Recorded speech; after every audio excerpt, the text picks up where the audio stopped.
Gen Z প্রজন্মের যে অংশটি মববাজি মিছিল মিটিং করছে, তারা এত অশালীন, অসভ্য আর বেয়াদব হলো কি কারণে?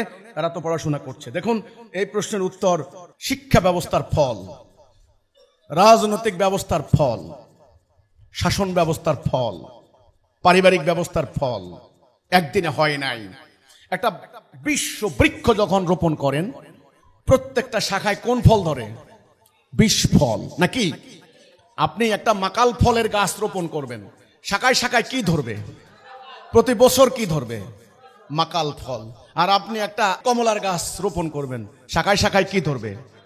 কমলা। ঠিক তেমনি এই মানুষের তৈরি ব্যবস্থা যখন কায়েম হলো, মানুষ আল্লাহ দাসত্ব বাদ দিয়ে যখন ইবলিসের আনুগত্য করা শুরু করলো, তখন মানুষের খাসলত হয়ে গেছে ইবলিসের মতো।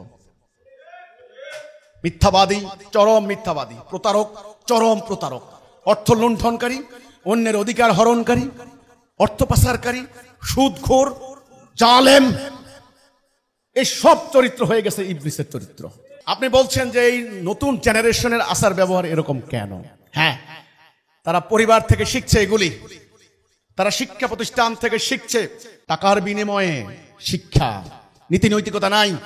তারা রাজনৈতিক অঙ্গনে দেখতে পাচ্ছে তাদের রাজনীতিবিদরা মিথ্যা কথা বলে, সুযোগ পেলে অর্থ লুণ্ঠন করে, প্রতিপক্ষকে হত্যা করে ক্ষমতা যেতে চায়।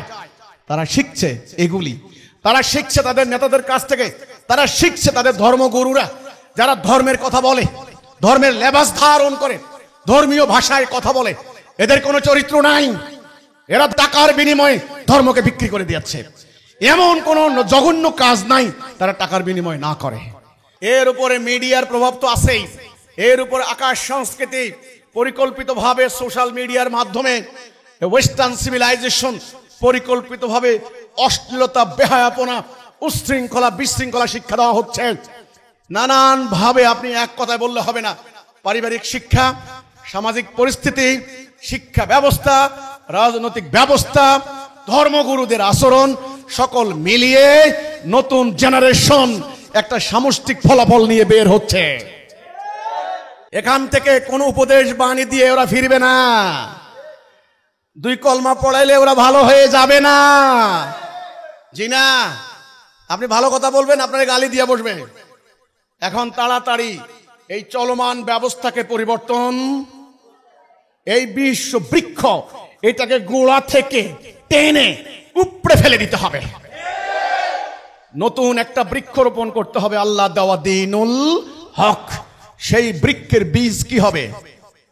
লা ইলাহা ইল্লাল্লাহ, লা ইলাহা ইল্লাল্লাহ, লা ইলাহা ইল্লাল্লাহ। হুকুম চলবে কার? বিধান চলবে কার? আইন চলবে কার? আল্লাহর।